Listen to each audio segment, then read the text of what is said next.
Okay folks, so welcome to Avian Fish TV, and this is the reassembling the Mitchell Garcia 410 fast retrieve spinning reel. And what we're going to do first is we're going to assemble the drum, which is the drum which is used to wind the line on. And so here we have a counterweight, 2 screws for it, and a spring, and the mounting screw for the spring, and the bail arm rest. Okay, so essentially the counterweight goes in here, and you can see where the 2 screws that locate it are, and it actually clicks fairly solidly into place there. These screws are then inserted, which and then driven through with a screwdriver. Okay, you can see that now, that's been put back. Now, if you don't put the counterweight in, what you'll find is when you try to wind the reel, the drum will it's kind of wobble, and it will feel like it's a bit off center, and it balances the weight of the bail arm and the bail arm mechanism, so you need to have that in there.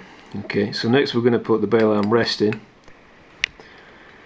Okay, so the bail arm rest, so this end with the little fork on it, see the little fork there, that is essentially where the spring rests. So the best way to insert it is from this side, and you just put it in like that, and then you need to put the screw into here. Of the 2 screws, it's the slightly larger one that you would use, and if you look at the screw closely, you'll see that it's what's called a turret screw or a captured PEM screw, where essentially it has threads on it, and it has a little piece there which prevents you from tightening the bail arm, so that the bail arm can't move, and that is why you can't just use any screw. So you can see when the bail arm rest is on fairly tight, it's still fairly slack. So as a general rule, with sliding parts on fishing reels you use oil, and with cogged parts on fishing reels and bearings you use grease. So I'm going to put some oil on this. So you generally speaking just need a little drop of oil, and we're just using some of this specialised reel oil, which doesn't harden so readily, which causes a problem. And now what I'm going to do is I'm going to put the spring into here. Okay, so the spring is then connected with the screwdriver just by pulling it over. The spring is then just pushed over, and you can see that the bail arm rest is now sprung, and it's got a good click on it, and there's no grease to slide down or anything like that. Okay, so the next thing we're going to do is we're going to connect these together by connecting the drum onto here. And the first thing I'm going to do before I do that is I'm going to grease these roller bearings inside here. And essentially this piece here is going to push in that direction into the drum. So I need to push the grease up towards the bearings.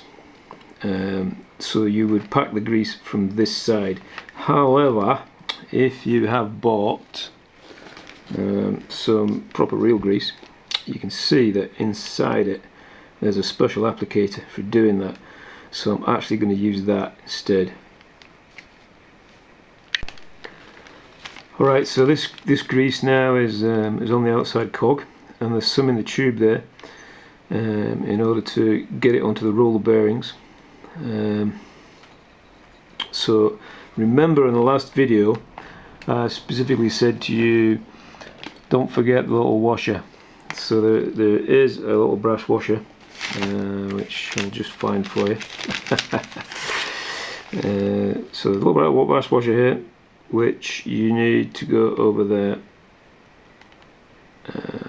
before you put this over the tube.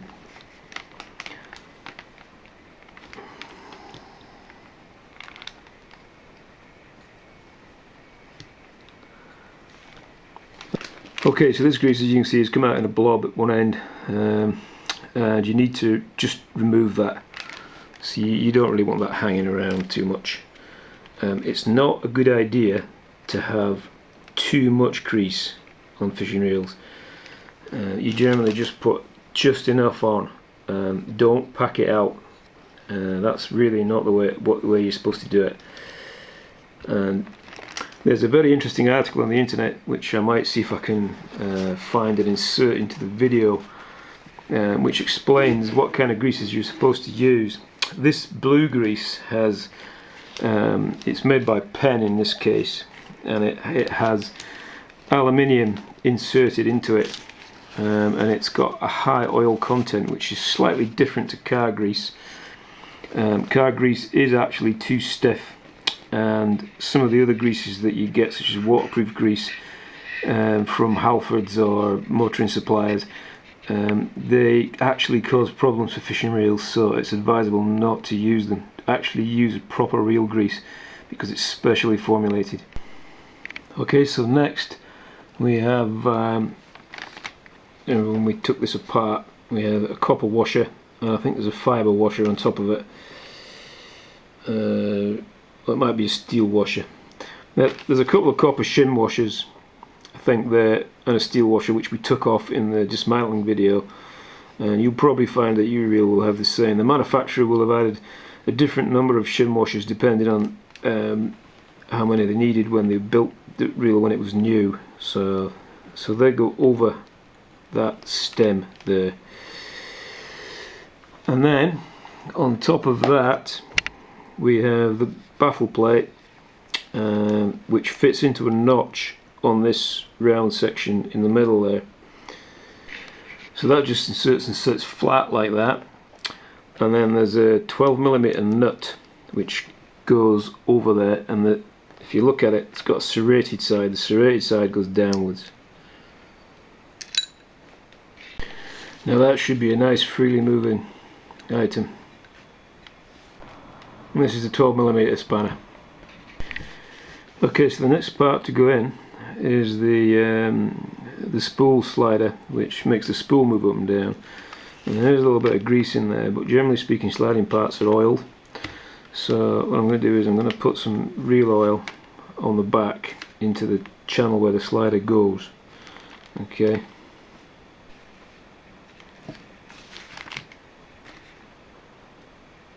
And that's the slider fitted now.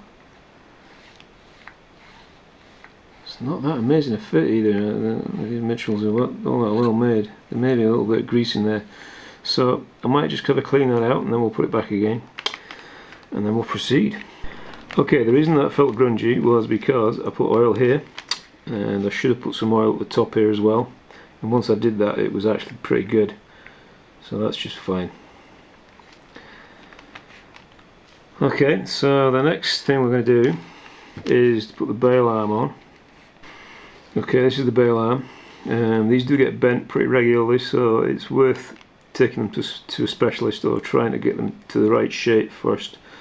There's a couple of captured pen screws that go on, which allow it to spin, and there's a spring.